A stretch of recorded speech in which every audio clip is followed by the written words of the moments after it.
नमस्कार, ताजा टीवी विशेष ममता की चुनौतियों में आप सबका स्वागत है। आज हम बात करेंगे पूर्ण बहुमत से चुनाव जीतकर राज्य की बागडोर अपने हाथों में लेने जा रही तृणमूल सुप्रीमो ममता बनर्जी के समक्ष आने वाली चुनौतियों के बारे में। लेकिन उससे पहले आइए देखते हैं कि जनता की उस राय की तरफ जो उन्होंने ममता के पक्ष में दिया है।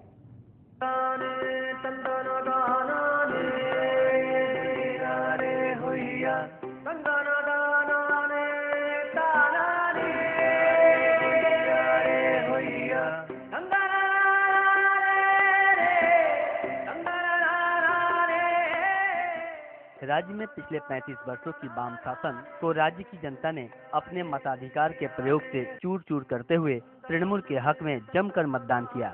तृणमूल सुप्रीमो ममता बनर्जी को पूर्ण बहुमत से जीत दिलाकर राज्य के शासन की बागडोर को भी जनता ने अब ममता के हाथों सुपुर्द कर दिया है। ममता पर जनता ने जिस तरह से अपना विश्वास दिखाया है वो सब ममता भी समझ सकती हैं। राज्य की जनता ने वाम दुर्ग को न सिर्फ ढाह गिराया है बल्कि तृणमूल के सहयोगी पार्टियों के ब्लैकमेलिंग की नौबत से भी ममता को एक तरफा बहुमत देकर उन्हें काम करने की पूरी आजादी दी है। राज्य में वामफ्रंट के एक से बढ़कर एक मजबूत किले को भी जनता ने नहीं छोड़ा है। 294 सीटों में से अकेले तृणमूल को 186 सीटों पर राज्य की जनता ने जीत दिलवाकर आने वाले दिनों में काम करने की दिशा में बाधक सहयोगियों से भी निजात दिला दी है। राज्य के 19 जिलों में से 3 जिलों में तो वामपंथी अपना खाता तक नहीं खोल सके। कोलकाता के सभी 11 में से 11 सीटों पर तृणमूल ने जीत हासिल की है। वहीं हावड़ा जिले और पूर्व मेदिनीपुर के सभी 16 के 16 सीटों पर जनता ने वामपंथियों को उखाड़ फेंका है। हालांकि इन 3 जिलों में वामपंथी काफी मजबूत थे, पर आम जनता ने इन्हें सिरे से खारिज कर दिया। वहीं उत्तर 24 परगना के 33 में से 30 सीटों पर तथा दक्षिण 24 परगना के 31 में से 29 सीटों पर वामपंथियों को कड़ी शिकस्त मिली है। यही नहीं, उत्तर दिनाजपुर और दक्षिण दिनाजपुर में भी जनता ने वाम उम्मीदवारों को सबक सिखाया है और दोनों जिलों के कुल 15 सीटों में से वामपंथियों को मात्र 4 सीटों पर ही सिमट जाना पड़ा है। बाकी के 11 सीटों पर वाम विरोधियों की जीत हुई है।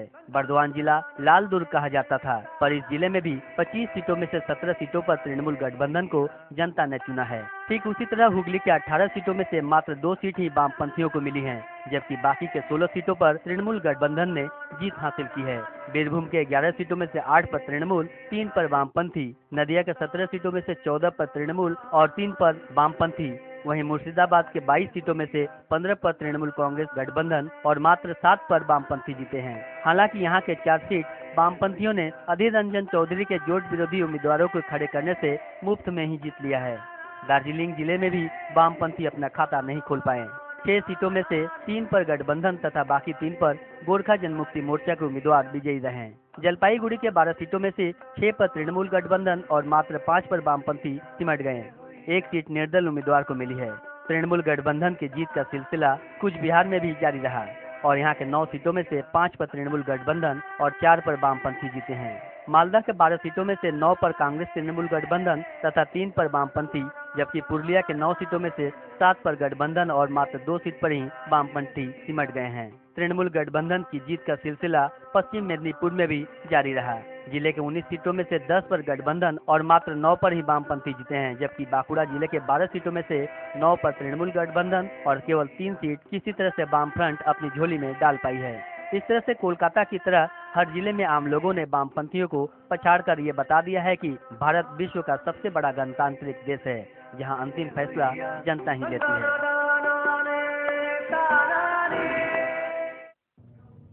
ममता राज्य की पहली महिला मुख्यमंत्री के रूप में जल्दी शपथ ले लेंगी, लेकिन उसके साथ ही ममता के समक्ष चुनौतियों का तांता लग जाएगा। ममता के लिए सबसे बड़ी चुनौती खुद ममता और उनके नेता है। क्यों और कैसे, जानते हैं इस रिपोर्ट में।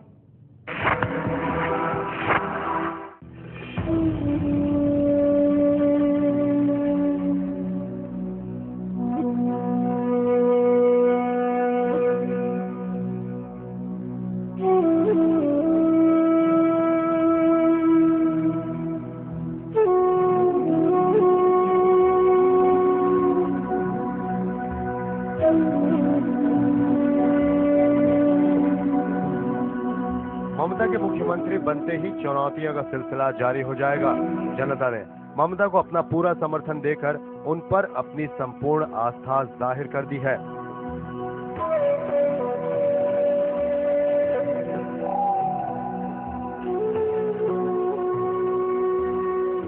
ममता के लिए सबसे बड़ी चुनौती खुद ममता एवं उनके दल के नेता है, क्योंकि ममता अब कुछ ही दिनों में मुख्यमंत्री पद के लिए शपथ ग्रहण करेंगी और उसके बाद उनका सबसे पहला काम अपने सहयोगियों में से मंत्रिमंडल के लिए सही व्यक्ति के लिए सही मंत्रालय का चुनाव करना होगा। ममता खुद मुख्यमंत्री बनकर अकेले सभी पदों को संभाल नहीं सकती। ऐसे में विभिन्न मंत्रालय का दायित्व उन्हें अपने सहयोगियों को सौंपना होगा। किसे कौन सा मंत्रालय दिया जाए, ये फैसला लेना बेहद चुनौतीपूर्ण है। ममता ने पहले ही साफ कह दिया है कि उनका मंत्रालय छोटा होगा। ऐसे में इतने ज्यादा जीते उम्मीदवारों में से कम लोगों को छांटकर उन्हें मंत्रालय का दायित्व सौंपना है। ऊपर से ममता ने मंत्रिमंडल में कांग्रेस और एसयूसीआई को भी शामिल करने का ऐलान कर दिया है। इसका मतलब साफ है कि ममता अपने लोगों में से भी कटौती करेंगी। इतना ही नहीं, अब गृह मंत्रालय की ही अगर बात करें तो ममता के पास इस दफ्तर को अच्छी तरह से चलाने वाले कई बेहतरीन उम्मीदवार हैं। एक तो पुलिस मंत्रालय को चलाने का तजुर्बा रखने वाले पूर्व मंत्री सुब्रत मुखर्जी पहले से ही उनके पास हैं। इसके अलावा भी पूर्व मुख्य सचिव मनीष गुप्ता भी इस दफ्तर के लिए उम्मीदवार माने जा रहे हैं। इतना ही नहीं, रजपाल सिंह और सुल्तान सिंह जैसे पूर्व आईपीएस अधिकारी भी पुलिस मंत्रालय को बेहतर ढंग से चलाने वालों की तालिका में हैं। उधर खड़दा सीट से पूर्व वित्त मंत्री असीम दास गुप्ता को हराने वाले वित्तीय मामलों के अच्छे जानकार अमित मित्र हैं।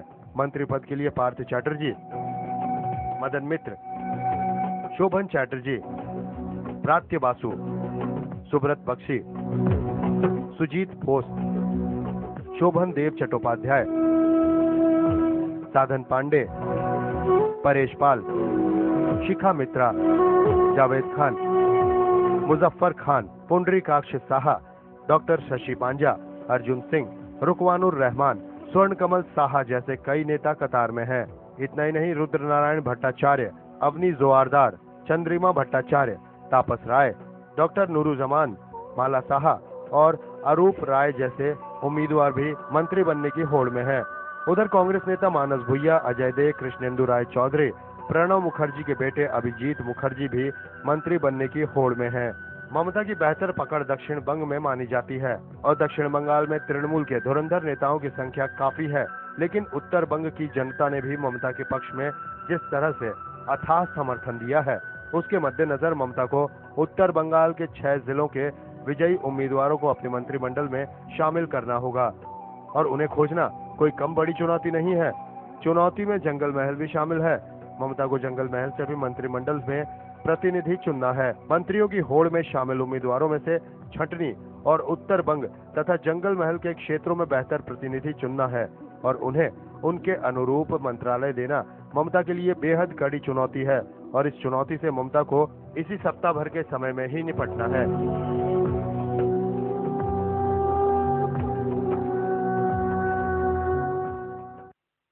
हमारे इस विशेष कार्यक्रम ममता की चुनौतियों में हम लेंगे छोटा सा ब्रेक। आप बने रहिए ताज़ा टीवी पर।